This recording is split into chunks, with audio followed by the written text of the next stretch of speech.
இந்த பெரிய புராண தொடர்ச்சிந்தப்பில் நாம் வார்கொண்ட வனமுலையால் என்கின்ற சருக்கத்தை பார்த்து கொண்டிருக்கிறோம். இதில் வார்கொண்ட வனமுலையால் விபங்கன் கழலை மறவாத கல்லெறிந்த சாக்கியர்க்குமடியன் சீர்கொண்ட புகழ்வள்ளல் சிறப்புளிக்குமடியன் செங்காட்டங்குடிமேய சிறுத்தொன்றுக்குமடியன் என்பது வரைக்குமாக வந்திருக்கிறோம். இதில் செங்காட்டங்குடிமேய சிறுத்தொண்டு நாயனாருடைய புராணத்தில் சென்ற அவர் வரைக்கும் ஒரு 63 பாடல்களை பார்த்துருக்கிறோம். இன்றைக்கு இந்த புராணம் நிறைவேற்றணும்னு நினைக்கிறேன். அநேகமாக முதல் அமர்வுடைய நிறைவாகுமா என்னன்னு தெரியல. சரி, பார்ப்போம்.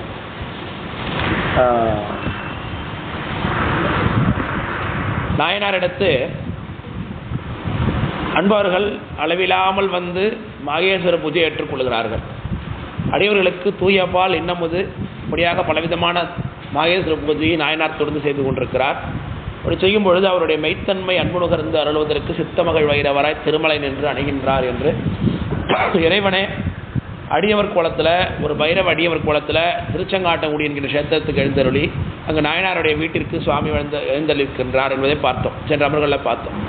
நாயனாருடைய வீட்டிற்கு பலவிதமான ஆட்களிடத்து விசாரித்து கொண்டு தண்டாதோர் பசிவேட்கை உடையாரை போல கண்டாரை சிறுத்தொண்டர் மனைவினவி வந்தார் அப்படின்னு பார்த்தோம். அப்புறம் நாயனாருடைய வீட்டு வாசலுக்கு வந்து தொண்டனார்க்கு எந்நாளும் சோரளிக்கும் வண்டார் பூந்தார் ஆர் திருத்தொண்டரை மனைக்குண்டோ என்று இறைவன் வினவியதையும் அதனை கேட்டு உள்ளிருந்த மாதரசிகளிலே சந்தனமாம் தாதி என்பவர் உள்ளிருந்து வந்தணைந்து வினவுவார் மாதவரேயாம் என்று சந்தனமாம் தையலார் ஓடி வந்து அந்தமிழ் சிறு அடியாரை தேடி அவர் புறத்தணைந்தார் எந்தமையால் உடையவரே அகத்தெழுந்தருளும் என்று அவர் விண்ணப்பித்ததாக உள்ள செய்தியை பார்த்தோம். அதனைத் தொடர்ந்து திருத்தொண்ட நாயனாரை பார்க்கத்தான் நாம் வந்தது. பெண்கள் தனியாளமாக இருக்கிற இடத்துல நாம் உள்ள வர்றதில்லை, உத்தராவதியோம் என்று சாமி வர மறுத்தது. விடாகல்வார் போலிருந்தாரை பார்த்து மனைக்கடன் உடையவராகிய திருவெங்காட்டு நங்கை அம்மையார் விரைந்து ஓடி வந்து அம்பலவர் அடியாரை அமுது செய்விப்பார் இற்றைக்கு எம்பெருமான் யாவரையும் கண்டிலர் தேடிப்போனார் வெம்பனநீர் எழுந்தருளி வரும் திருவேடம் கண்டால் தம்பரிய பெரும் பேரென்றே மகிழ்வார்னார். வம்பு என்கின்ற சொல்லுக்கு புதுமைன்னு அர்த்தம். புதுமைன்னு ஒரு பொருள் இருக்குது. வம்புனா புதுமைன்னு அர்த்தம். இப்போ புதுசாக அவர் வந்திருக்கீங்க, இந்த மாதிரி எங்கள் ஊரில் இப்படி ஒரு குளத்தை நாங்கள் யாரும் பார்த்ததே இல்லை, இப்படி ஒரு கையில் ஒரு உடுக்கையும் ஒரு சூலமுமாக இப்படி ஒரு கச்சி ஒரு கரிய நிறத்தில் ஒரு உடையுமாக இப்படி ஒரு அடியவரை நாங்கள் இதுவரைக்கும் பார்த்ததில்லை, இப்படி வம்பனநீர் எழுந்தருளி வரும் திருவேடம்னார். அதான் புதிய திருவேடம். இந்த பகுதியிலே அது இல்லாத ஒரு திருவேடம்னு பொருளாகிறது இருக்கு. தம்பரிய பேரென்றே மகிழ்வார் இனித்தாழார்னார். உடனே நாம் கண்ணுதலார் கணபதீச்சரத்தின் வண்ணமலர் ஆத்தின் கீழ் இருக்கின்றோம், அவர் வந்தவுடனே நம்மளை வந்து பார்க்க சொல்லுங்கள் என்று சாமி கோயிலுக்கு சென்றார் என்பதை பார்த்தோம். சிறிது நேரத்தில் நாயனார் வீட்டுக்கு திரும்ப வருகின்றார். அப்போது அடியவர் ஒருவர் வந்திருந்தார் என்பதை அம்மையார் தெரிவித்த பொழுது அவர் எங்கே இருக்கிறார் என்று கேட்டபொழுது அவர் கண்ணுதலில் காட்டாதார் கணபதீச்சரத்தின் வண்ணமலர் ஆத்தின் கீழ் இருக்கின்றார் வடதேசத்துவம் அப்படின்னு சொன்னார். எல்லாம் சொன்னாங்க அம்மா. ஏன்னா ஓடி சென்று சுவாமியை வணங்குகின்றார். அந்த பகுதியிலே சுவாமி நீரோ பெரிய சிறுத்தொண்டர்னு கேட்டார். அதற்கு நாயனார் என்ன சொன்னார்? பூதியணி சாதனத்து அவர் முன்பு போற்ற போதை நாயிடினும் நாதனடியார் கருணையினால் அருளி செய்வர் நான் என்று சுவாமி அதுக்கு பதில் சொன்னார் என்று பார்த்தோம். அடுத்து எம்முடைய வீட்டிற்கு எழுந்தருளி இங்கே திரும்பி செய்தரல வேண்டும் என்று விண்ணப்பித்துக் கொண்டார். அதுக்கு சுவாமி சொன்னாங்க, நம்மை பரிந்து விட்ட முடியாது உம்மாள் அப்படின்னாரு. யாதொன்றும் அறியது இல்லை என்று நாயனார் சொன்னார். அதற்கு மூவிருது கழித்து யாம் பசுவீழ்த்தி உண்பதுன்னு சுவாமி சொன்னார். பூவகை நிறையும் உடையன்னு கழித்தார். நான் உண்பதும் நரப்பசுவாம் அப்படின்னார். அந்த நரப்பசுவானது எப்படி இருக்கணும்? 5 பிராயமுடையதாக இருக்க வேண்டும், உறுப்பில் மறுவில்லாதாக இருக்க வேண்டும், ஒரு குடிக்கு ஒருவனாக இருக்க வேண்டும். அதனை தாய் மனமு வந்து பிடிக்க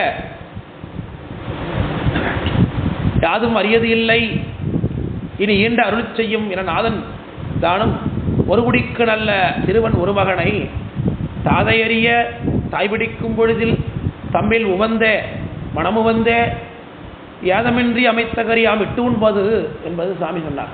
இது எப்படி சொல்றார் சேகரார் சாமி? புண் செய்யும் நோவில் வேலறிவது போல. ஏற்கனவே புண்ணா இருக்கிற இடத்து மேலே இன்னும் ஒரு வேலை கொடுத்தா எப்படி இருக்கும்?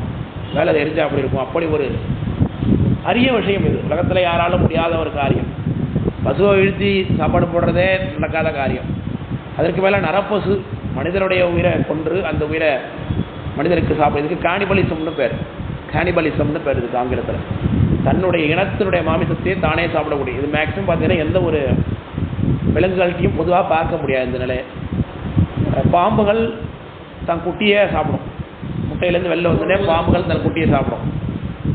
அதே மாதிரி மற்ற விலங்குகள்லாம் கோரைப்பல்லுடைய விலங்குகள் எல்லாம் குட்டி போட்ட உடனே அது குட்டி இறந்துருச்சுன்னா அதை சாப்பிட்ருவோம் அப்படின்னு சொல்லுகிறார்கள். அப்படின்னு பார்த்ததில்லை. நாய் பூனை எல்லாம் அப்படி சாப்பிடுன்னு சொல்லுகிறார்கள், அப்படி சொல்லுகிறார்கள். ஆனால் மனிதனை பொறுத்தளவு கானிபலிசம் என்பது ரொம்ப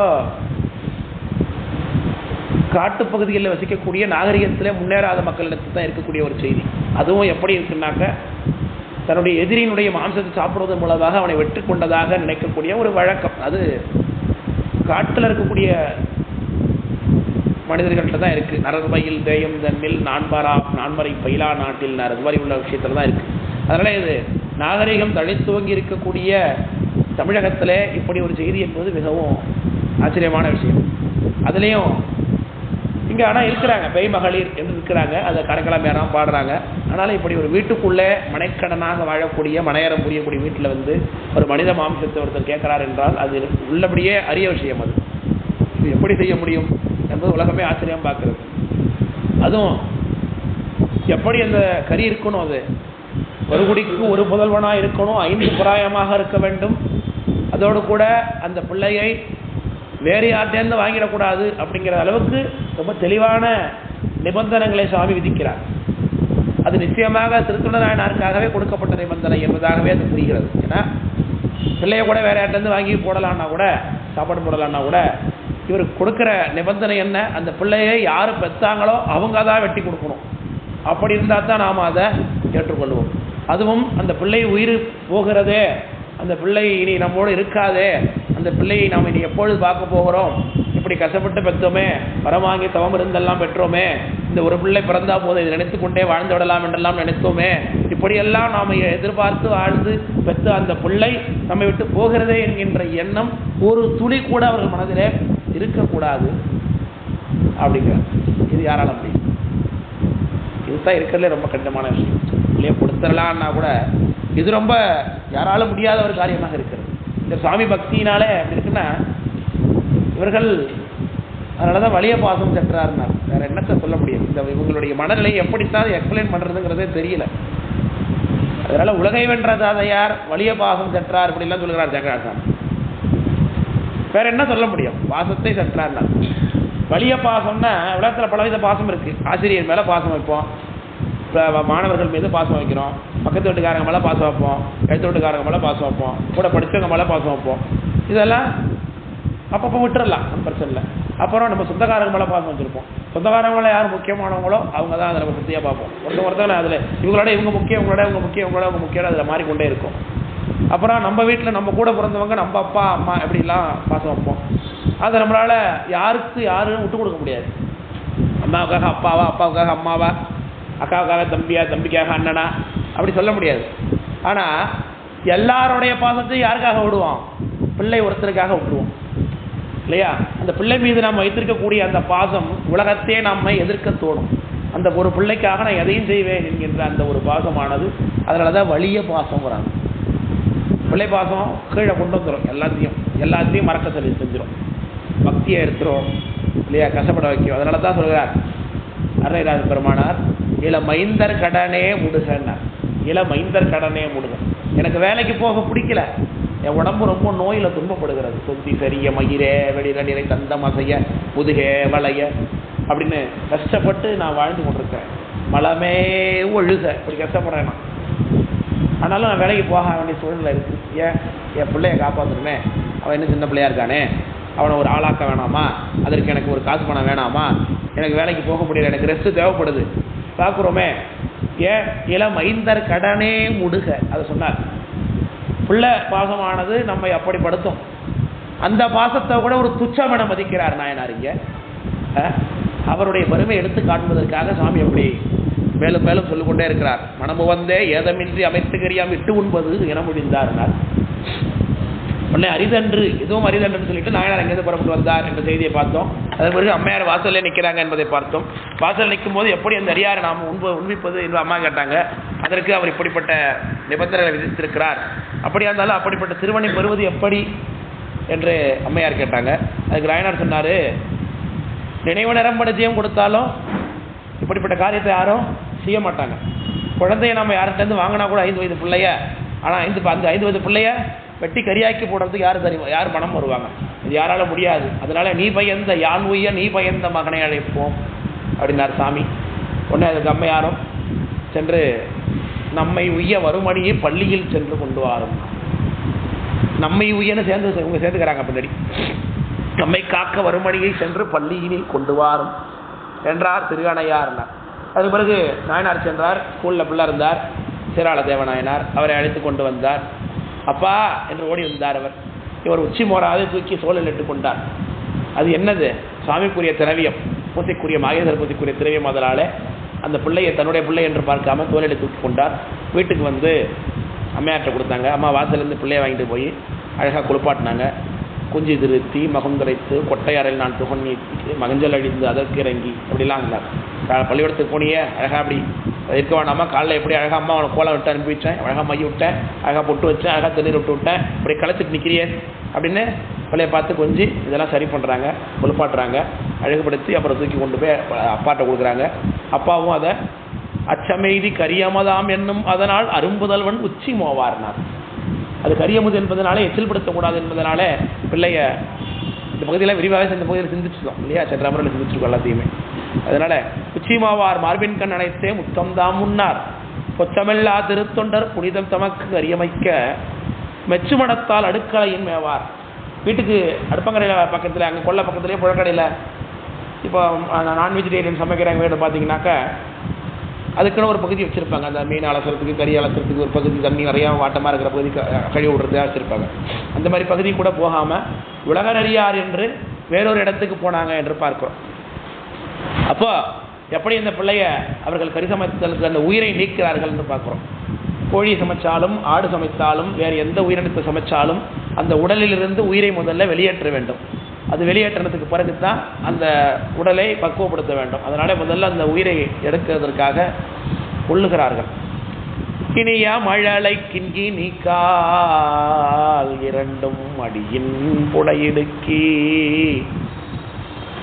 கனிவாய் மைந்தன் கையிரண்டும் கையால் பிடிக்க, 2 கையை சேர்த்து பிடிச்சிக்கிட்டாங்க, சொல்லக்கூடாதுன்னு அம்மா பிடிச்சிக்கிட்டாங்க, 2 கையிரண்டையும் பிடிச்சிக்கிட்டாங்க அப்படின்னு பார்க்குறோம்.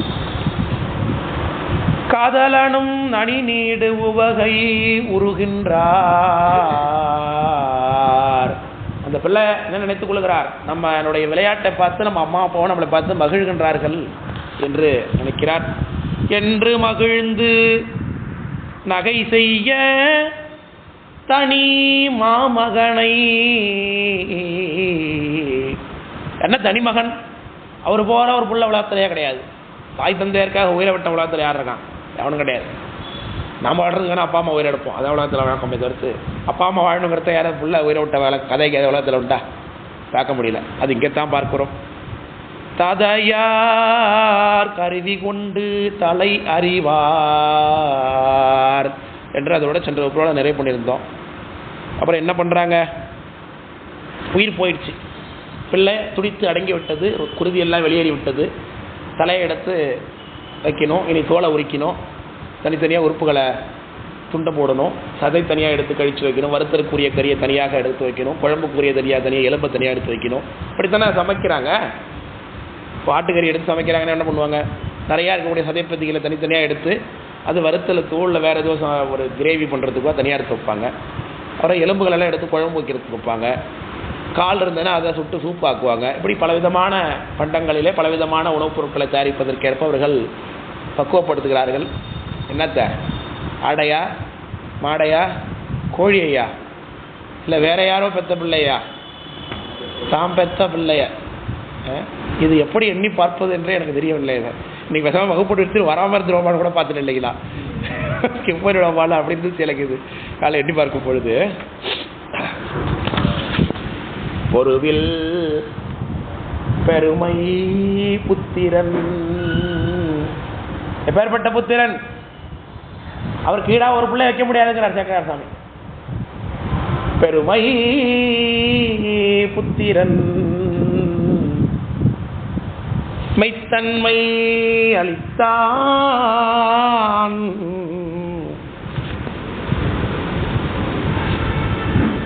என பொழிந்து மறுவு மகிழ்ச்சி எய்த அவர் மனைவியாரோ. பிள்ளை செத்து போயிருக்கான், யாராவது மகிழ்ச்சி அடைவாங்களா? இவங்க அடையிறாங்க. யார் அடைகிறா? தாயை தந்தையோட சேர்த்தலாம், தாயால் எளிதாக சேர்த்த முடியாது. தாய் தான் முதல்ல மகிழ்ச்சி அடைகிறான். ஏன் அடைகிறா? என் பிள்ளை அவன் உயிரை விட்டு என்னுடைய மாங்கல்யத்தை காப்பாற்றி கொடுத்துருக்காங்கிறாங்க. ஏன்? திருத்தொண்ட நாயனார் நாகேந்திர பூஜை பண்ண இடத்துல அந்த அடியார் சாப்பிடலை, அது தவறி போச்சு, விரதனையும் கெட்டு போச்சுன்னா தவிர விட்டுருவார். அப்போ அந்த அடியவர் கேட்ட மாதிரி உணவு சமைத்து கொடுக்கலன்னா இவர் உயிர் போயிடும். அப்போ அடியவர் கேட்டது மாதிரி உணவு சமைப்பதற்கு தன்னுடைய பிள்ளை உதவினதுனால என்ன உயிரை, அவருடைய உயிரை அவர் கழிச்சார் அப்படின்னு அந்த அம்மா சொல்றாங்க. அருமை உயிரை எனக்கு அளித்தான், கணவனார் அருமை உயிரை எனக்கு அளித்தான் என்று மிகவும் அகம் வளர. முகம் வளரணும்னா என்ன வளர்ந்துருக்கணும்? அகம் வளரணும் இல்லையா? அகம் வளர்ந்துருக்கு, உள்ளுக்குள்ள மகிழ்ச்சி அடைகிறாங்க அந்த அம்மா. இருவர் மனமோ பேருவகை எய்தி, ரெண்டு பேரும் சேர்ந்து மகிழ்ச்சி கொள்கிறார்கள். அரியவினை செய்தார், யாராலும் செய்ய முடியாத, செய்ய இயலாத ஒரு காரியத்தை அடுத்தது செய்வதற்கு முடியாது. கொள்றது கூட பரவாயில்ல, முடிஞ்சிருச்சு. சரி, என்ன மனநிலை இதெல்லாம்? யாரால முடியும்? சிகேசர் சொல்றாங்க. சில பேர் உரை எழுதும் போது என்ன பண்றாங்க, முன்னுரைக்காரர்கள்லாம் அது ஏதோ களிமகன் செய்தது போல இருக்கு, ஒரு போதை, ஒரு வெறி, இப்படி பண்றாங்க அவங்க அப்படின்லாம் பல பேர் உரை எழுதியிருக்காங்க. அதெல்லாம் பொருந்தா உரை. இவர்கள் நிறைந்த மனத்தோடு தெளிந்த சிந்தையோடு தான் இதெல்லாம் செய்கின்றார்கள். ஒரு கல்லுண்டவன் செஞ்ச மயக்கத்தில் செய்யக்கூடிய காரியமா இது? கல்லுண்டவனா இருந்தா கூட இதெல்லாம் செய்வானா என்ன? அப்படிலாம் உரை எழுதி வச்சிருக்கிறாங்க. அதெல்லாம் நிந்திக்கத்தக்க உரைகள், அதெல்லாம் முன்னோக்கு, அதெல்லாம் பழிக்கக்கூடிய உரைகள்ங்கிறார் நம்முடைய சிக்கே செய்யா. தெளிந்த சிந்தனையில அகம் மகிழ்கிறார்கள்னா அவங்களுடைய மனநிலை என்னவாக இருக்கு? அரியவினை செய்தார தொடங்குங்க சேக்கரார். என்ன பண்றாங்க?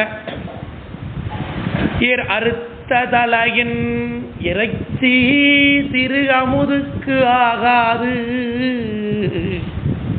ராணுவ வீரர் எங்கே போயிட்டார், காட்டிலேயே மலையிலே எங்கே அடிபட்டு செத்து போயிட்டாருன்னா கூட எதை வைத்து தான் சார் இன்னாரும் வந்திருக்காருன்னு குடி பண்ணுவாங்க. பாடி வந்துச்சுன்னா அந்த முகத்தையாவது பார்க்கறது, முகத்தை மட்டும்தான் வச்சு தயார் பண்ணி அனுப்புவாங்க. பாடி செஞ்சு போயிட்டா கூட ஒரு முகத்தை தூக்கி கிடச்சிதான் தூக்கி வச்சு ஒரு மேக்கப் பண்ணி அனுப்பிச்சிடுவான். ஏன்? அந்த முகம்தான் மிகவுமான ஒரு அந்த உரிமை பொருளாகவும் நமக்கு உரிய ஒரு மகனாகவும் நம்முடைய உறவு என்ற ஒரு எண்ணி மகிழ்ந்து இழப்பதற்கு அது பார்த்தாது கடைசியில் பார்த்துக்கலாம் அப்படிங்கிற ஒரு நினைப்பு. சுடுகாட்டுக்கு போனீங்கன்னா அடக்கம் பண்ணும்போது கடைசியில் என்ன பண்ணுவாங்க, யாரோ முகத்தை பார்க்குறவங்களாம் பார்த்துங்க, கடைசியாக முகத்தை பார்க்குறவங்களாம் பார்த்துக்கம்பாங்க. இப்போ அந்த முகம் எங்கே இருக்குது? எத்தனை நாள் அந்த கண்ணில் முத்தம் கொடுத்துருப்பாங்க, எத்தனை நாள் அந்த மூக்கில் முத்தம் கொடுத்துருப்பாங்க, எத்தனை நாள் அந்த கண்ணத்தை கொஞ்சிருப்பாங்க, எத்தனை நாள் வாயோட வாய் வைத்து வாய் முத்தம் பறி இருப்பாங்க. அந்த தலை இனி உதவாது. அறுத்த தலையின் இறைச்சி திரு அமுதுக்கு ஆகாது எனக்கழித்து அப்படின்னார். இது என்ன சம்பிரதாயம் என்னால் கண்டுபிடிக்க முடியல. இந்த சிக்கை செய்யாமல் இது என்னன்னு தெரியலங்கிறார். இது என்ன, இது சம்பிரதாயம் போல இருக்குங்கிறார். இறைச்சி சாப்பிட்றவங்களுக்கு தலையை சாப்பிட்றது இல்லைன்னு ஒரு சம்பிரதாயம் போல இருக்குது அப்படிங்கிறாங்க. ஆனால் அடின்னு பார்த்த வரைக்கும் வேறு எங்கேயும் தலையை தூக்கி போடுறது மாதிரி வேறு எங்கேயும் பார்க்கல. எங்கே பார்த்தாலும் ஆடு சமைக்கிறாங்க இருந்தாலும் கோழி சமைக்கிறாங்க இருந்தாலும் அதை வாங்கி தான் சாப்பிட்றாங்க. இது என்ன பழங்காலத்தில் எந்த ஒரு சம்பிரதாயம் போல இருக்குது. ஆனால் இன்னொரு ஐடியா கொடுக்குறார், ஒரு சிந்தனை கொடுக்குறார் சிகேஸ். என்ன சொல்கிறாங்கன்னா, தலையை சமைக்கும் பொழுது மற்ற இறைச்சியோடு சேர்த்து சமைப்பது வழக்கம் இல்லை போல இருக்கிறது. ஒருவேளை தலையை சமைச்சோம்னா அது மற்ற இறைச்சியை கெடுத்துருமா என்னன்னு தெரியல. அதனால தலையை சேர்த்து சமைக்கக்கூடாதுங்கிற வழக்கம் இருக்கிறதுனால தான் தலையை தனியாக சமைக்கிறாங்க. ஆட்டு இறைச்சி சமைக்கிறவங்க தலையை தனியாக சமைப்பதை நாம் பார்க்குறோம்னு எழுதுறாரு அவர். ஆமாம், தலையை தனியாக தான் ஆக்குவாங்க, அது நம்ம பார்க்குறோம். மற்ற இறைச்சியெல்லாம் சேர்த்து சமைச்சா கூட தலையை தனியாக தான் ஆக்குறாங்க. தலைக்கறி இது தலைக்கறி கொண்டு வந்து தனியாக வைக்கிறாங்க. ஸோ அது என்னென்னா அந்த தலையோடு சேர்த்து சமைச்சா அது மற்ற இறைச்சியை கெடுக்குமோ இல்லை சுவை குன்றுமோ என்னன்னு தெரியலை. அதை தான் சொல்கிறார் சீக்கிய அது என்னன்னு தெரியல, இது சம்பிரதாயம் கூட இருக்குது அப்படிங்கிறார். ஏன்னா இது இவங்களாக தான் முடிவு பண்ணுறாங்க. அப்போ இறைச்சி சமைக்கும் பொழுது என்னென்ன சம்பிரதாயங்கள் இருக்குங்கிறது கூட இவருக்கு தெரிந்திருக்கிறது. அதனால் தலையை சமைப்பது வழக்கம் இல்லைங்கிறதுனால இதை கொண்டு போய் புதைச்சிருமா, எல்லாம் தூக்கி போட்டுறீங்க, அது தண்ணியில் எல்லாம் தூக்கி போட்டு தண்ணிங்க ஓரமாக தூக்கி போட்டு அப்படின்னு கொண்டு போய் கொடுக்குறாங்க தலையை. அறுத்ததலையின் இறைச்சி திரு அமுதுக்கு ஆகாது என கழித்து மறைத்து நீக்க சந்தனத்தார் கையில் கொடுத்து. அந்த அம்மா பக்கத்தில் நிற்கிதுங்க வேலைக்காரம்மா. இப்படி ஒரு வேலைக்காரம்மா கிடைப்பாங்களா? இப்படி ஒரு வேலைக்காரர் இருந்தால் எல்லாத்தையும் ஒப்படைச்சு பேசாமல் உட்காந்துக்கலாமே. இந்த ஐயாவுக்கு இப்படி சாமிக்கு இப்படி வேலைக்காரம்மா கிடைச்சிடேன் பக்கத்தில் தான் பிள்ளைய கொள்றதை பார்த்து நம்ம வீட்டு வேலைக்காரத்தை போயிடுவான். இந்த வீட்டு வேலைக்காரனே வந்து பாருங்க பதம் கட்டமாங்க ஊரை கூட்டிட்டு வந்துடுவோம் முதல்ல இல்லையா.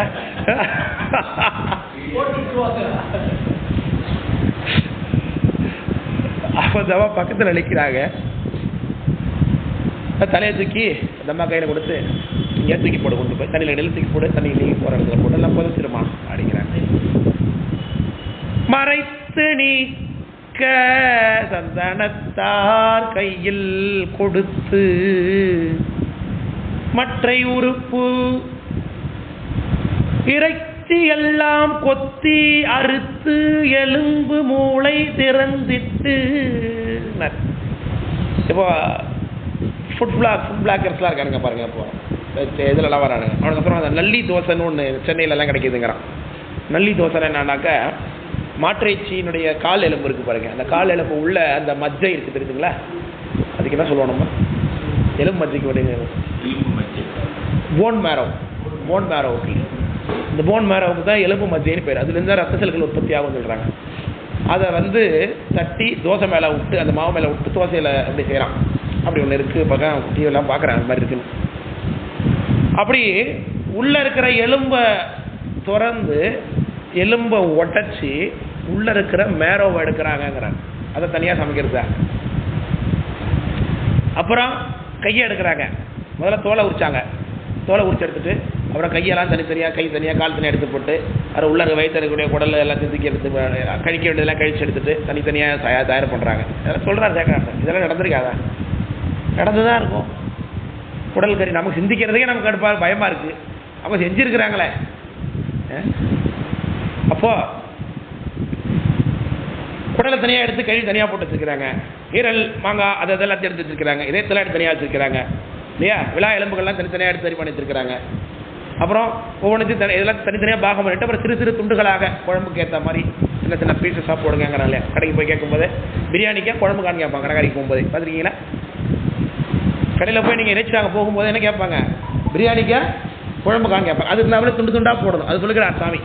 இறைச்சி எல்லாம் கொத்தி அறுத்து எலும்பு மூளை திறந்திட்டு. எலும்பு மூளைன்னா உள்ள இருக்கிற மேரோ, எலும்பை உடைச்சி உள்ள இருக்கிற மேரோ எடுக்கிறாங்க. அது தனியாக சமைப்பாங்க போல இருக்கு. அப்படி கறிக்கு வேண்டும் பல காயம் அரைத்து கூட்டி கடிது அமைப்பார். அம்மா வெங்காட்டம்மா சொல்றாங்க, சந்தனா தலையை தூக்கி போட்டியா, வெங்காயம் பூண்டுலாம் உரிச்சிட்டியா, இஞ்சிலாம் அரைச்சிட்டியா, கரண்ட் போனாலும் போயிடும், சீக்கிரம் மிக்சி அப்புறம் அரைக்க முடியாது அப்படிங்கிறாங்க. சீக்கிரம் அரைக்கணும் இல்லையா? கறிக்கு வேண்டும் பல காயம், மசாலா அப்படின்னு அர்த்தம். காயம்னா மசாலா. நமக்கு தெரிஞ்ச ஒரே பெருங்காயம் தெரியும், அப்புறம் வெங்காயம் தெரியும், அதான் தெரியும். வெங்காயம் பெருங்காயம் நமக்கு தெரிஞ்ச காயமாக இருக்குது. அதுக்கு மேலே அதெல்லாம் காயம்னு பேர் வரல. அப்புறம் சீரகம், பெருஞ்சீரகம், அப்புறம் பட்டை, லவங்கம், அப்படி ஆக இருக்கக்கூடிய கறி, இந்த இறைச்சிக்கு போட்டு சமைக்கக்கூடிய பொருட்கள் அதெல்லாம். அதற்கு எதுனா இறைச்சியில் இருக்கக்கூடிய இந்த கவிச்சை வாட தெரியக்கூடாதுங்கிறதுக்காக தான் இதெல்லாம் போடுறது, வாசனையாக சமைக்கிறது. ரெண்டாவது செரிமானத்துக்கு கூட. இந்த மரக்கறி உணவை விட மாம்ச உணவு செரிப்பதற்கு கொஞ்சம் கூடுதல் நேரம் எடுக்கும். அதனால் வயிற்றுக்குள்ள எந்த சிக்கலும் வரக்கூடாதுங்கிறதுக்காக தான் இப்படி பலவிதமான மசாலா பொருட்களையும் சேர்த்து கூட்டி சமைப்பது. இப்படி எல்லாம் வெங்காயத்தை தனியாக அரைச்சி வைக்கிறது, பூண்டை தனியாக அரைச்சி வைக்கிறது, இஞ்சி அரைச்சி வைக்கிறது, அப்புறம் சீரகம் மாதிரியான பூண்டு எல்லாத்தையும் அரைச்சி தனித்தனியாக. கறிக்கு வேண்டும் பல காயம் கூட்டி அரைத்து கூட்டி சமைக்கிற சொல்ல சேகாசாமி. கடிது அமைப்பார். டைம் பார்த்துட்டே இருக்க, கடியாரத்தில் ஓடிட்டே இருக்கு. இப்போ ஆல்ரெடி மணி 2க்கு மேலே ஆகிப்போச்சு. அட்லீஸ்ட் 4 மணிக்குள்ளே சாப்பாடை கொடுத்து ஆகணும். அதுக்குள்ளே பொழுது போகிறதுக்குள்ளே கொடுத்தாகணும். ஏன்னா பொழுது இறங்கி போச்சுன்னா அன்னைக்கு பொழுது முடியுதுன்னு அர்த்தம். அதனால வேக வேக வேக வேக வேக வேக வேகமாக நடக்குது சாப்பாடு சமைக்கிற ப்ராசஸ். அம்மா சமைக்கிறாங்க. நாயனார் கொள்ளையில் உட்காந்து கறியெல்லாம் எடுத்துகிட்டு போ, இதை எடுத்துகிட்டு போ, அதை எடுத்துகிட்டு போ, அதை எடுத்துகிட்டு போ, அதை எடுத்துகிட்டு போ ஆர்டர் பண்ணிட்டு இருக்காரு. கொண்டு வந்து உள்ள வைக்கிறாங்க, கழுவுறாங்க அம்மா, இவங்க அரைக்கிறாங்க, எல்லாம் பண்ணி கொண்டிருக்கிறார்கள். எப்படி அடுப்பில் ஏற்றுறாங்க எல்லாத்தையுங்கிறார் தேங்காய் சாமி. மட்டு வீரி பூங்குழல் மடவார் அடுப்பில் ஏற்றி மனம் மகிழ்ந்தே அட்டகரியின் பதம் அறிந்து அங்கு இழிச்சுனா இறக்கி. இந்த மற்ற இதெல்லாம் பாருங்களேன், நம்முடைய சாம்பார், புளிக்குழம்பு இதெல்லாம் நம்ம தாளிப்போம். இந்த நான் வெஜிடேரியன் சாப்பிடக்கூடிய சமைக்கிற இடத்துலலாம் போனீங்கன்னா முதல்ல எல்லாத்தையும் ஒன்றாவே தயார் பண்ணிவிடுவாங்க. மசாலாலாம் அந்த இறைச்சிலே போட்டு மிக்ஸ் பண்ணி தயார் பண்ணி அது தேவையான தண்ணியை ஊற்றி எண்ணெயை ஊற்றி சரி பண்ணி அப்புறம் அடுப்பில் ஏற்றுவாங்க. வெந்ததுக்கு பிறகு திரும்பி இறக்கி வச்சுருவாங்க. பொதுவாக இந்த தாளிதம் அப்படிங்கிறது இந்த மாംச உணவில் தாளிதம்ங்கிறது ரொம்ப குறைவு. அப்படியே கூட்டி மேலே ஏற்றி இறக்கிடுவாங்க. இதுதான் கிராமப்புறங்களில் இருக்கக்கூடிய சமையல் முறை. அதனால் இங்கே சாமி சொல்லுகிறார், அட்டகரியின் பதம் அறிந்து. அட்டனா சமைக்கப்பட்ட. எப்படி அமைச்சாங்க? மட்டு வீரி பூங்கூழல். மட்டுனா தேன், தேன் நிறைந்த பூ வைத்திருக்கக்கூடிய திருவெங்காட்டு நங்கை அம்மையார் அடுப்பில் ஏற்றி மனமகிழ்ந்தே. எப்போ கூடவா அந்த நினைப்பு வந்திருக்காது? நல்லா சமைக்கும் போது யார் நம்ம வரும்? நமக்கு முதல்ல நல்லா திங்கிறது நம்ம வாங்கிட்டு வரோம். முதல்ல யார் ஞாபகம் வரும்? வெளில இருக்கிறப்போ ஒரு நல்ல ஒரு காஃபி குடிக்கிறோம், ஒரு டீ சாப்பிட்றோம், ஸ்நாக்ஸ் சாப்பிட்றோம், யார் ஞாபகம் வரும்? பிள்ளை ஞாபகம் தான் வரும். வீட்டில் சமைக்கிறாங்க, நல்லா டேஸ்ட்டாக இருக்குது, தனியாக முதல்ல பிள்ளைக்கு எடுத்து தருவாங்க இல்லையா? இப்படி சமைக்கும் போது பிள்ளை ஞாபகம் வந்திருக்காதான் சரி இல்லை, இந்த அம்மா எப்படி அதை ஹேண்டில் பண்ணியிருப்பாங்க? பிள்ளையாக தான் சமைச்சிட்டு இருக்கிறாங்க. இழிச்சி அட்டகரியின் பதம் அறிந்து. கறியை எடுத்து தொட்டு பார்க்குறாங்க, வெந்திருக்கா, சரியான பதமா அப்படின்னு தொட்டு பார்க்குறாங்க. அப்படிங்கிற அட்டகரியின் பதம் அறிந்து அங்கு இழிச்சி இறக்கிட்டாங்க. சட்டியை வெந்துருச்சு, இறக்கியாச்சு, தாளிச்சு போட்டால் நல்லாயிருக்கும் அப்படின்னு தாளிக்கிறாங்க. ஒரு எண்ணெய் சட்டியை வச்சு அதை எண்ணெயை ஊற்றி அதில் பட்டை, கிராம்பு, ஏலக்காயெல்லாம் போட்டு தாளிக்கிறாங்க. வேறு ஓர் அருங்கலத்து. அருங்கலனா தூய்மையான களம். புதுசாக வாழ்ந்துருக்காரு சாமி. ஏன்னா அடியாரும் புதுசாக இருக்காரு, கேட்குற ஜாமானும் புதுசாக இருக்குது, அவள் போடுற பாத்திரமும் புதுசாக தான் இருக்கணும். அதனால் புது பாத்திரம். அப்போ புது மண்கலம் நிறையா வச்சுருப்பாங்க. புது மண்கலம் என்ன எடுத்து பட்ட நரையால் தாளித்து, பட்டை முதலியவற்றெல்லாம் போட்டு தாளித்து பலவும் மற்றும் கறி சமைத்து சட்ட விரைந்து போனகமும் சமைத்து கணவர் தமக்கு உரைத்தார்.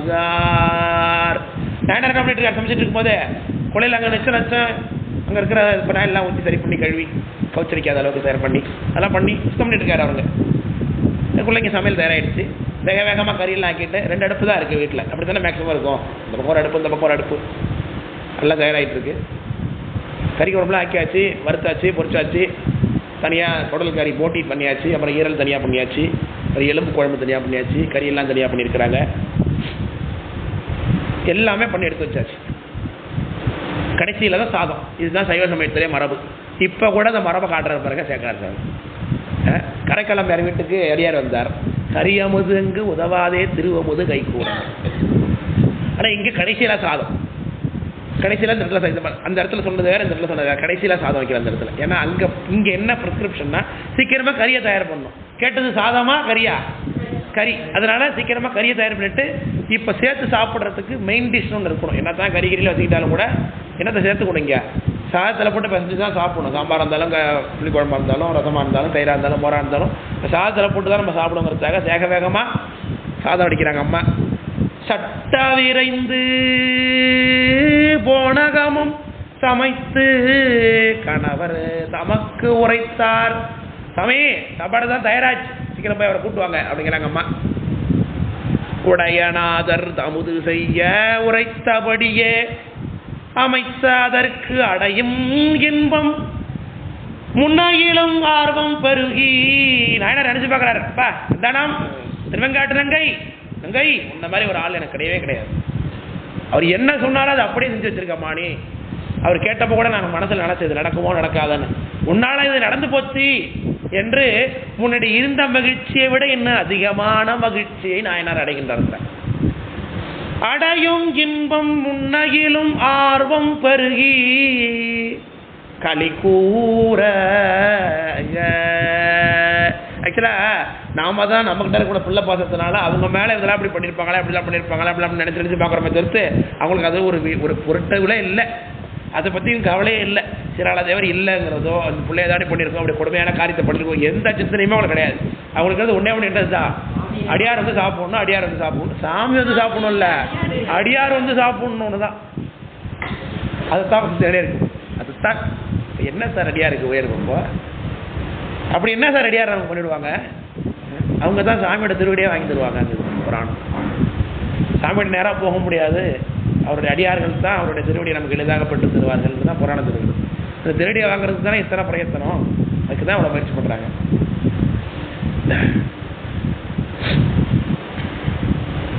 பிடையில் வருவார் தொண்டர் தாம் விரைந்து சென்று மென்மலரின் புடைவண்டு அறையும் அத்தியின் கீழிருந்த புனிதர் முன் சென்றார். மென்வண்டு மென்மலரின் வண்டு புடை வண்டு அப்படின்னு அர்த்தம். பக்கமெல்லாம் வண்டு மொய்க்கக்கூடிய ஆத்தி மரம்னு அர்த்தம். ஏன் ஆத்தியில பூ பூத்து குலுங்குது, பண்ணாமலார அத்திங்குது பெரிய பிராணம். அத்தியின் கீழ் இருந்த புனிதரு அப்படிங்கிறார். என்னங்க அவர் என்ன புனிதரா? கேட்கறது கேள்வி கேட்கறது. ஏங்க உலகத்துல சாப்பிட்றவன் ஏதோ போடுறத சாப்பிட்டு போறது வழக்கம் உலகத்துல. சரி அட்லீஸ்ட் எனக்கு சாம்பார் வேணும், கறி வேணும், மோர் வேணும், தயிர் வேணும் கேட்கலாம். அது இல்லை எனக்கு கறி தான் வேணும், நான்வெஜ் சரி தான் நாங்கள் அப்போ சாப்பிட்னா கூட கடையில் போய் 2 கிலோ 3 கிலோ வாங்கினது சமைச்சு போட்டால் ஓகேன்னு போகலாம். இவர் என்ன அப்படியே கேட்டார்?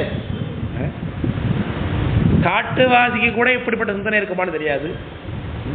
காட்டுவாசி கூட என்ன பண்ணுவான், வெட்டுவான், கொண்டு போய் அதை போடுவான், கொழுத்து சாப்பிடுவான், அவ்வளோதான் முடிஞ்சு போச்சு. இப்படியா தாய் பிடிக்கணும், தந்தை அறியணும், மனமு வந்து சமைக்கணும், இப்படியெல்லாம் சொல்கிறவருக்கு என்ன சார் புனிதங்கிற பட்டம் வேண்டி கிடக்குங்கிறார். இந்த கேள்வியெல்லாம் நமக்கு தானே தவிர்த்து திருத்தொட நாயனார் கிடையாது. அவருக்கு 90 யாராவது பூசி இருந்தாலே அவங்க புனிதர் தாங்கிறார். 90 உத்திராட்சி யாராவது தரித்திருந்தாலே அவங்க யார் தானா, அவங்க புனிதர் தாங்கிறார் இல்லையா? அதனால ஆத்தியின் கீழ் புனிதர், ஆத்தியின் கீழ் இருந்த புனிதர் முன் சென்றார். சாமியை போய் பார்க்கிறார். அண்ணல் திரு முன்பு அணைந்து இறைஞ்சி அன்பர் மொழிவார் அடியேன்பால் நன்னீ நீர் இங்கு அமுது செய்ய வேண்டும் என்று நான் பரிவு பண்ணினேனாய் பசித்து அருள தாழ்த்தது. சாமி திருவடியில் விழுந்து வணங்கிக் கொள்கிற பெருமானே, 1 மணி நேரம் நீங்க பசியாட உட்கார்ந்து இருக்க முடியும், நான் தப்பு பண்ணிட்டேனே, மன்னிச்சிருங்க, லேட் பண்ணிட்டேங்கிறார். போய்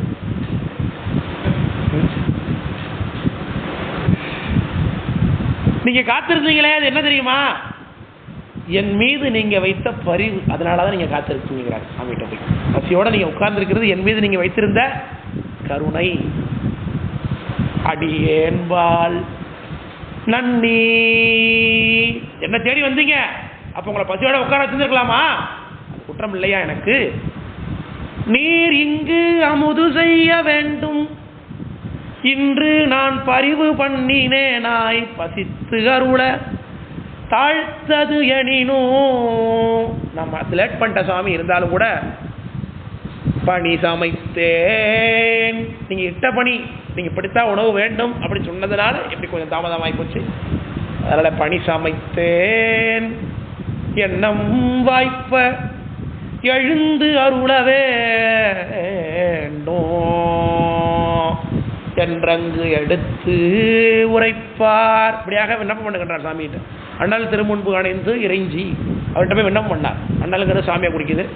சாமிக்கு முன்னாடி போய் இறைஞ்சி தண்டனிட்டு விழுந்து வணங்கி, இப்படி நான் லேட் பண்ணும்படியாக நீங்கள் அமர்ந்திருந்தீங்களே, என்னால் கருணையோடு நீங்கள் பசியோட உட்கார்ந்தீங்களே, எல்லாம் விண்ணப்பித்துக் கொண்டு வீட்டுக்கு எழுந்தருள வேண்டும் பெருமானே என்றங்கு எடுத்துரைப்பார். சாமியா இறையும் தாழாது அமுது செய்யும். பரவாயில்ல, ஒன்றும் லேட்லாம் ஒன்றும் ஆகலை, வந்து சாப்பிட்றோம், பிரச்சனை இல்லைங்கிறாங்க. இறையும் தாழாத அமுது செய்யும் என்று இறைஞ்ச. அதனால கேட்குறாரு, கேட்டதுனால சொல்லுகிறார் சார், நீ லேட் ஆகிட்டுன்னு வருத்தப்படாத, சீக்கிரம் வந்துடுறேன், கவலைப்படாத. சாமி என்ன பண்ணுற, இறையும் தாழாது அமுது செய். இன்னும் நீங்கள் லேட் பண்ணிடாதீங்க, இன்னும் லேட் பண்ணிடாதீங்க, சீக்கிரம் சீக்கிரம் கூப்பிட்றேன் என்று இறைஞ்ச.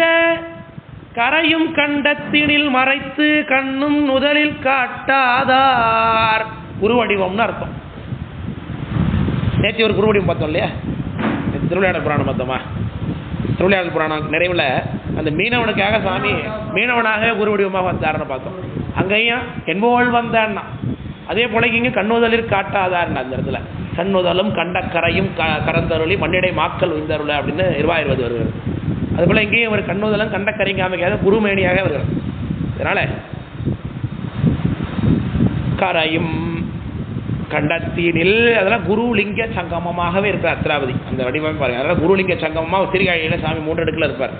கீழே லிங்கம் இருக்கும், மேலே குரு வடிவமாக திருத்தோணியப்பர் இருப்பார், அதுக்கு மேலே சங்கம் அடியார் குளத்தில் சட்நாதர் இருப்பார். இங்கே பாருங்கள், வழிபாட்டுக்குரிய மூர்த்தியாக லிங்க மூர்த்தியாகவும் இருக்கிறார், வழிபாட்டுக்குரிய கடவுள் மூர்த்தியாகவும் இருக்கிறார்.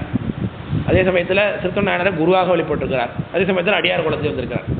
குருலிங்க சங்கமம் 3மே இன்பில்ட்டாக கலந்த வடிவமாகவே இருக்கிறார் திராவிதியருடைய வடிவம். அதனால் நிறையும் பெருமை சிறு தொண்டீர் போதும் வாங்க வாங்கிறார் சாமி. என்ன அர்த்தம்? போதும்யா நையானி இப்படி இருக்க அப்படி அர்த்தம் பண்ணிக்கலாம். இப்படி யாராவது இருப்பாங்களான்னு உலகத்தில் முன்ன மாதிரி யாருமே பார்த்ததில்லை. ஐயா போதுங்கய்யா போதுங்கய்யா போதுங்கன்னு சொல்கிறது இல்லையா? அவர்கிட்ட ரொம்ப உபசரிக்கிறாங்கண்ணா ஐயா போதுங்கன்னு சொல்கிறது இல்லையா? அது போல் சாமி சொல்கிறது பாரு இருக்கு பாருங்க. நிறையும் பெருமை சிறு தொண்டீர். எப்பேற்பட்டவர் சாமி சொல்கிறார். நிறையும் பெருமை ஒரு நாளும் குறையப்படாது. இன்னும் பேச பேச பேச பேச பேச நாயனாருடைய பெருமை பெருது கொண்டே தான் இருக்கும். சாமி சொல்கிறார் அப்படி. நிறையும் பெருமை சிறு தொண்டீர் போதும். என்ன அர்த்தம்? வாங்க போகணும்னு அர்த்தம். இன்னொரு அர்த்தம் என்ன ஆகுதுங்க? போமையா இல்லை எத்தனை பேர் யாரையா பண்ணுவாங்க? யாருமே 1 பேர் கிடையாது. அவங்க நான் எத்தனை உலகத்தில் பார்த்துருக்கேன், 224 மூலத்துலையும் பார்க்குறேன் உயிர்களை. இந்த மாதிரி ஒரு உயிரை நான் பார்த்ததே இல்லை, உன்ன மாதிரி ஒரு அடியவனை பார்த்ததே இல்லைன்னு அர்த்தத்தை கொண்டது இல்லையா? கரையும் கண்டத்தினில் மறைத்து கண்ணும் நுதலில் காட்டாதார். சாமி கண்டத்தில் கரையை மறைச்சிட்டு நெத்தில கண்ணை மறைச்சிட்டு வந்திருக்கிறவர் என்ன சொன்னார்? நிறையும் பெருமை திருத்தொண்டீர் போதும் வாங்க போவோம் வீட்டுக்கு போவாங்கன்னு முன்னாடி நான் பண்ண வரது சூளத்தை எடுத்துக்கிட்டு கிளம்பிட்டார். டம டம டம டம டம டம டம்மன்னு நடக்கும்போது உத்தர உடுக்க அடிச்சுட்டு தான் போவார். இவர் கையில் உடுக்க அடிக்கிறா வச்சிருக்காரு. நான் தான் தோற்ற கருத்தா உலகத்தில், நான் தான் தோற்ற கருத்தான்னு அர்த்தம் இல்லைண்ணே. கையில் உடுக்க எதுக்கு இருக்கு? நான் தான் தோற்ற கருத்தாங்கிறது காமிக்கதான். தோற்றம் புரியாதறில் விளக்கம்.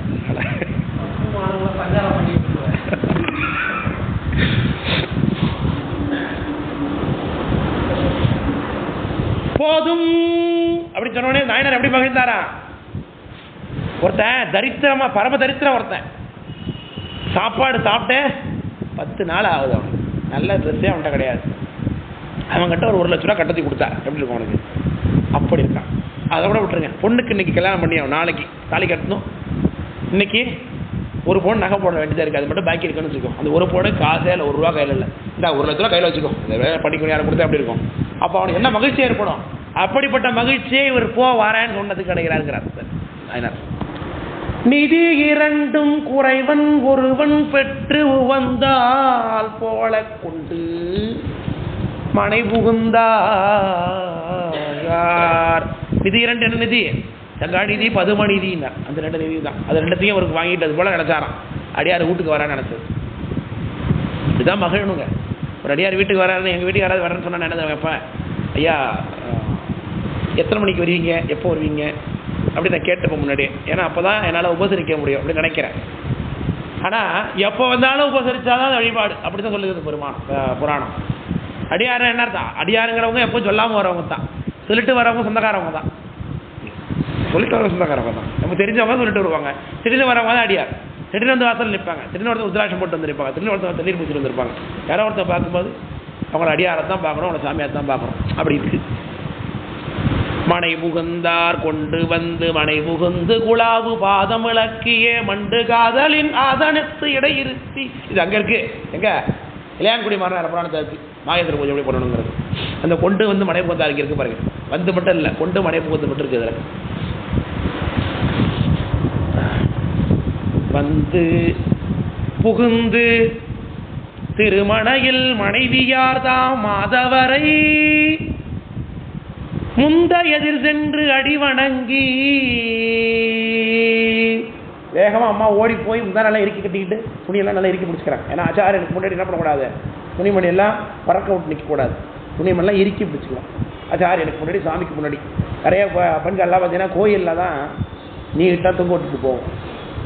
கோயிலில் வேட்டியாக இருந்தாலும் என்ன பண்ணணும், இறுக்கணும், கட்டிக்கணும் சாமி சன்னதியில் வைக்கும்போது. முக்கியமாக கோயிலில் புடவை நுனியாக இருந்தாலும் துப்பட்டா நுனியாக இருந்தாலும் அதை இறுக்கி டைட் பண்ணணும். அதை பறக்க விட்டு 4 பேர் மேலே படுற மாதிரி போகக்கூடாது, தரையை கூட்டிக்கிட்டு போகக்கூடாது. அப்படி அம்மா எல்லாத்தையும் இறுக்கி வளர்த்திட்டு வேகமாக ஓடி சென்று திருவடியில் போயிடுறாங்க அம்மா. வந்து புகுந்து திருமணையில் மனைவியார்தாம் மாதவரை முந்த எதிர்ச்சென்று அடிவணங்கி முழுதும் அழகு செய்த மனை. இந்த அம்மா என்ன பண்றாங்க, அதுக்குள்ள பாருங்க தொடக்கத்திலே கொஞ்சம் அரிசி பச்சரிசி ஊற வச்சுட்டாங்க, கொஞ்சம் நிறைய எடுத்து ஊற வச்சுருக்காங்க. அந்த ஒரு டக்குன்னு கொஞ்சம் குடகல்ல போட்டு தாண்டி அந்த காலத்தில் மிக்சி, இந்த காலத்தில் மிக்சியா அவ்வளோதான் முடிஞ்சு போச்சு, வேலையை பார்த்துடலாம். அப்போ எல்லா அந்த காலத்தில் என்னது, ஒன்று அம்மி, அப்படி இல்லைன்னா எப்படி மனையை அழகு செஞ்சாங்க, கோலம் விட்டு தான் அழகு பண்ணணும். கோலம் எப்படி, நீர் கோலம் விடணும். இதுதான் சோழ நாட்டு வழக்கம். பச்சரிசியை ஊற வச்சு அதை நல்லா மையாக அரைச்சிக்கணும். அதில் ஒரு சின்னதாக ஒரு வெள்ளை துணியை போட்டுக்கணும். போட்டுக்கிட்டு அந்த துணியில் தொட்டுக்கிட்டு இந்த விரலால் அப்படியே போட்டிங்கன்னா அவ்வளவு அழகாக இருக்கும் பார்க்குறது இல்லையா. நீர் பொங்கலில் விட மாட்டு பொங்கல் விடுவாங்க, எங்கள் ஊர் மாட்டு பொங்கலுக்கு விடுவாங்க. அதை அப்புறம் முக்கியமான நிகழ்ச்சி வளைகாப்பு, கல்யாணத்துக்கு விடுவாங்க. கல்யாணத்துக்கு விடுவாங்க. சாமி கோயில் திருவிழா வருதுன்னா, அம்பாளுக்கு ஊரில் திருவிழா நடக்குதுன்னா வாசலில் வீதியில் எல்லாத்தையும் விட்டு வச்சுருப்பாங்க. அப்படி அலங்காரம் பண்ணியிருக்காங்களா வீட்டை இந்த அம்மா. அவர் போயிட்டு வந்த கேப்பில் என்னங்க இந்த மாரி வேலை தான் யாராலும் செய்ய முடியுமா, அப்படி 10,000 விடு கேட்போம். இப்படி ஒரு சமைச்சிட்டு அடுத்த கட்ட வீட்டை சுத்தம் பண்ணி சரி போட்டு கோலம் விட்டு அப்படின்னா இவங்க வேலை எரிக்க செய்கிறவங்களா? இவங்களை திரும்பி பார்க்கறதுக்கு இடத்துல 10 பேர் இருப்பாங்க வேலை செய்யறதுக்கு இல்லையா. ராஜா விட்டு வேலைக்காரவங்க அவங்கெல்லாம். அப்போ இவங்களுக்கு எத்தனை வேலைக்காரங்க இருந்திருப்பாங்க? தூணை செய்யறதுக்கு 10 பேர், இறங்குன செய்யறதுக்கு 10 பேர். அப்படி இருக்கிறவங்க அப்போ என்ன வேலை செஞ்சிருப்பாங்க? ஆனால் அவங்க சரசரன்னு செஞ்சு முடிக்கிறாங்க எல்லாத்துங்கிற. என்ன பண்ணாங்க, முழுதும் அழகு செய்த மனை, முழுக்க டெக்கரேட் பண்ணிட்டாங்க வீட்டை. அதுக்குள்ளே பார்த்தாலும் என்ன சுத்தமாக பண்ணி லைசால் போட்டு துடைச்சிருக்கிறாங்க. லைசால்லேயே நல்ல கொஞ்சம் மஜ்மாவை கலந்து நல்ல மண வெறும் தண்ணியை போட்டு தொலைச்சிங்கன்னா என்ன ஆகும், கவுச்சு வாடை அடிக்கும் தெரியுமா. வெறும் பச்சை தண்ணியை போட்டு தொலைச்சிங்கன்னா என்ன ஆகும், கும்முன்னு ஒரு கவுச்சு வாடை. அதெல்லாம் என்ன பண்ணுவோம், அதில் கொஞ்சம் வாசனையான பொருட்களை கலந்து தெளித்து நல்லா சுத்தம் பண்ணிவிட்டு வாசலில் தெளித்து கோலம் போட்டு அதுக்கப்புறம் பச்சையில் எங்கே கிடைச்சது இல்லை மாவிளை தோரம்லாம் கட்டியிருக்காங்க. எங்கே பார்த்தாலும் வீட்டிலெல்லாம் கோலம் போட்டுருக்குறாங்க. அம்மா தயாராக இருக்கிறாங்க. குத்து விளக்கு எரியுது, மங்களத்தை காண்பிக்கிறாங்க. ஆண்டில் குத்துக்கால் விளக்கறி கோட்டுக்கால்னு பாடுறேன். அப்படி குத்து விளக்கு இங்கே எரியுது, எல்லா பக்கம் வாசல்லாம் எரிஞ்சிட்டு இருக்கு. நம்ம வீட்டில் நடக்குமா? கோலமே விடக்கூடாது 10 நாளைக்கு தெரியுமா. வீட்டில் ஒரு மரம் நடந்த இடத்துல நடக்காது, காரியம் முடிவு வரைக்கும் என்ன கிடையாது, கோலம் கிடையாது, நீர் கோலம் விடக்கூடாது வாசல்ல.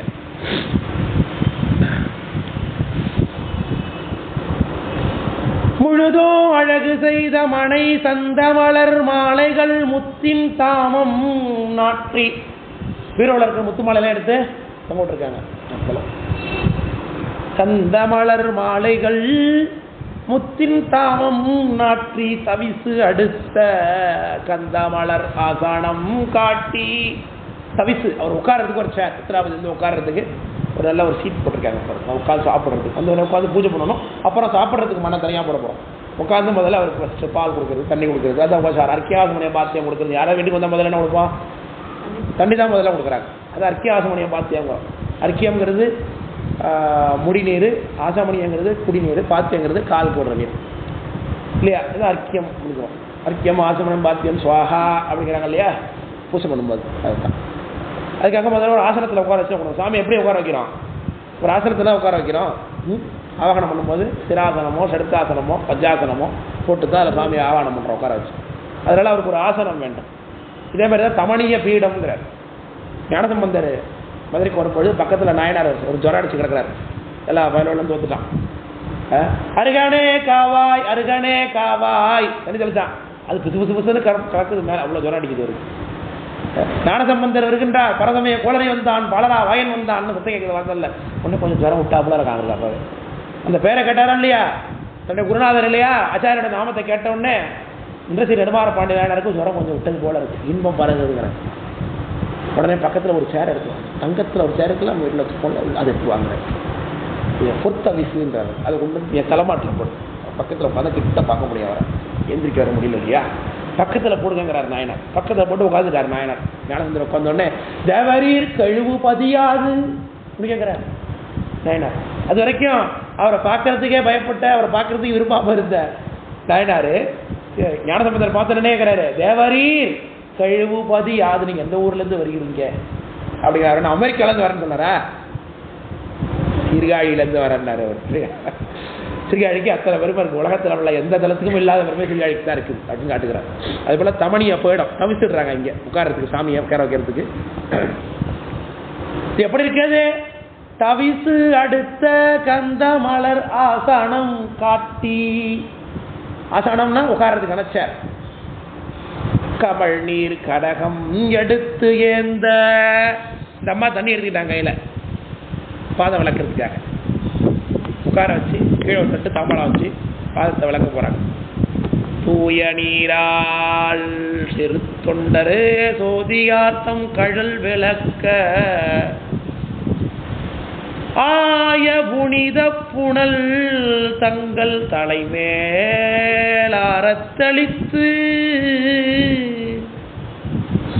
அடியார் வந்தா நான்வெஜிடேரியன் சாப்பிட்ற அடியாரே ஒருத்தர் வரான்னு வச்சுக்கோ.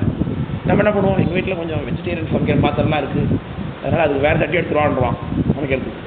ஆனால் இவர் எத்தனை நாள் எத்தனை மணி நேரம் சாப்பிட்ருப்பார் இவர். நம்ம தானே இன்றைக்கி தான் 6 மாதம் கழிச்சு சாப்பிட்றாரு. இதுக்கு எத்தனை 6 மாதத்துக்கு எத்தனை உயிரை போட்டு தெளிப்பார் இவர். இப்போ எத்தனை திருப்பிள்ளையோ எத்தனை தாய்ச்சத்தை பிடிச்சிருக்கிறாங்களோ எத்தனை அறிஞ்சிருக்கிறாங்களோ அதானங்க வரலாறு. இப்படி சம்பிரதாயம் அதானே.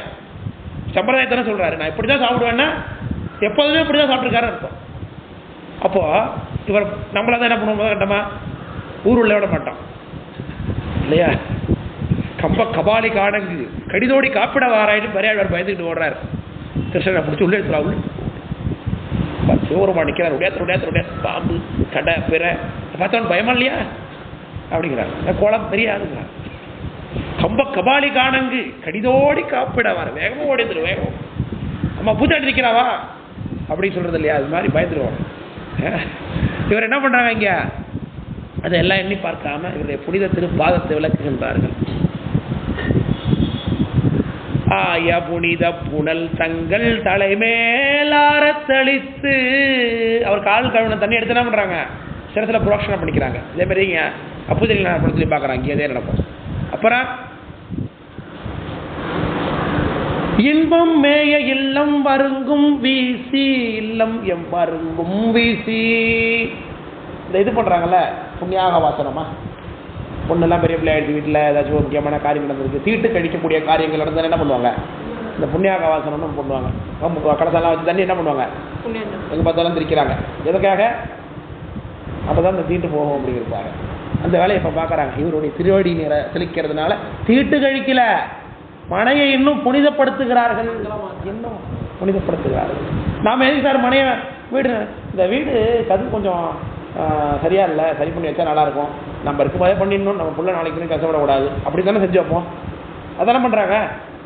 நம்ம இருக்கும்போதே தயார் பண்ணி வச்சிடணும், அவனுக்கு ஒரு வழி பண்ணி வச்சிடணும், அவனுக்கு வேறு எந்த அவன் பேசாமல் இருந்துட்டா போதும். வீடு கிட்ட கட்ட வேணாம், அவன் நானே கட்டி வச்சுட்டேன், எந்த ஆல்ரெடி காம்பவுண்ட் போட்டு ஒரு சின்ன கேட்டு மட்டும் போட்டானா போதும், அவ்வளோதான்.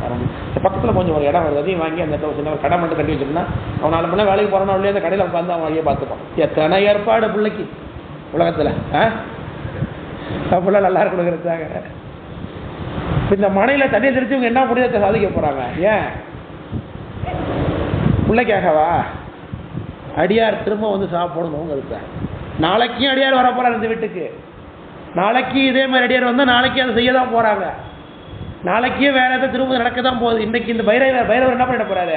சாப்பிட்டு அவர் வீட்டுக்கு போதான் போறாரு கிளம்பி. அது மாற்றுக்கிறது கிடையாது. இப்போ நல்ல வேலை 6 மாசத்துக்கு ஒரு வந்துட்டார். அதனால நாளைக்கு இதெல்லாம் சொல்லல இல்லையா? இல்லையா? அடுத்த 6 மாசம் தான். அதுக்குள்ள எவ்வளவு பார்த்துக்கலான் இருப்பார் நாயனார். தங்கியிருந்தாலும் பிரச்சனை இல்லை. இது இப்போ தங்கனாலும் வேற அடியார் வந்தா திரும்ப வழக்கமாக தான் நடக்க போகுது வீட்டில். அப்போ மனை என்ன பண்ணணும்? புனிதத்தோட சிவப்பொழிவோட இருக்கணுங்கிறதுனால இந்த அடியாருடைய திருவடியை விளக்கின நீரை தூக்கி வீடெல்லாம் தெளிக்கிறாங்க, புனிதப்படுத்துறாங்க மனையை. இன்பம் மேய இல்லமோ நம்ம வீடெல்லாம் அப்படியா இருக்கு?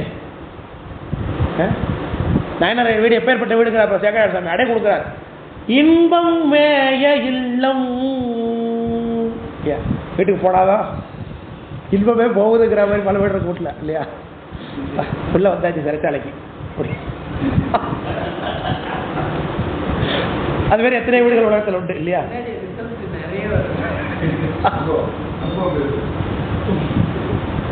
அதனால இன்பம் மேயும் இல்லம் எம்மருங்கும் வீசி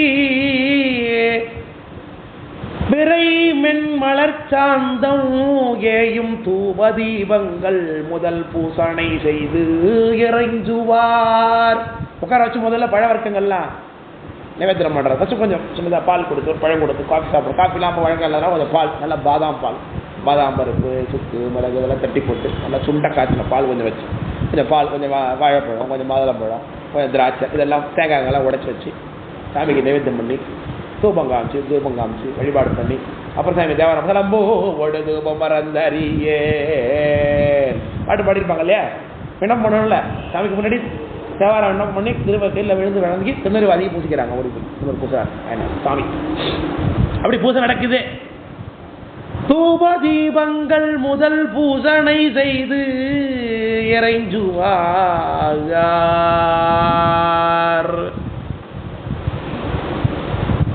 அப்புறம் சாப்பாட்டு மணிக்கு போகலாமா? சாப்பாட்டுக்கு போகலாமான்னு கேட்குறேன். பணிவன் திங்கள் தடை விரித்த பயில் பூங்குஞ்சி பைரவரா புனிதர் தம்மை போனகமும் கரியும் படைக்கும் படி பொற்பின் வனிதையாரும் கணவரும் முன் வணங்கி அடியார்ட்ட போய் விண்ணப்பிச்சுக்கணும். பெருமானே திருமதி எடுத்துக்கலாமா? நேரம் அதுக்கு திருமதி எடுத்துக்கிறீங்களா? திருமதிக்கு வரீங்களா அப்படின்னு கேட்கணும். சாப்பாடு தயாராகிட்டு வாங்க, சாப்பிட வாங்க, உட்காருங்க அப்படின்லாம் அவங்கள போய் அதட்டக்கூடாது, அவங்கள போய் மிரட்டக்கூடாது, உருட்டக்கூடாது, விண்ணப்பம் பண்ணிக்கொள்ள வேண்டும். அப்படி தான் இருக்குது. இப்போ அப்படி தான் பண்ணுறாங்க அவங்களும் கூட. பயில் பூங்குஞ்சி பைரவராம் புனிதர், பைரவராம் புனிதர். பயில் பூங்குஞ்சி என்ன பூ வச்சிருக்காரு? இடத்துல என்ன பூ வச்சிருக்காரு? தும்பப்பூ வச்சிருக்காரு. தம்மை போனகமும் கரியும் படைக்கும் படி பொற்பின் வனிதையாரும் கணவரும் முன் வணங்கி கேட்க என்ன பண்ண சாமி சாப்பாடு போடலாமா? திருமணத்துக்கு எழுந்தல் பண்றீங்களா? மனைக்கு வரீங்களா? என்ன பண்றாங்க? மற்றவர்தாம் இனிய அன்னம் உடன் கரிகள் எல்லாம் ஒக்க படைக்க அப்படின்னு ஆணை போடுறாரு.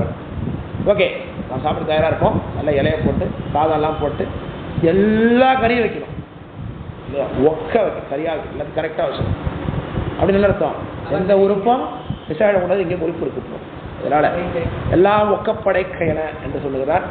சரி, அவங்க எப்படி படைச்சாங்கிறத தெரியுது. பூ வச்சிருக்காரு அர்த்தம். பூ பயில்கின்றது தும்பப்பூவு. அது தும்பப்பூ வச்சிருக்காரு. முன்னாடி அலங்காரத்தை காட்டப்பட்டிருக்கு சாமி வரும்பொழுது.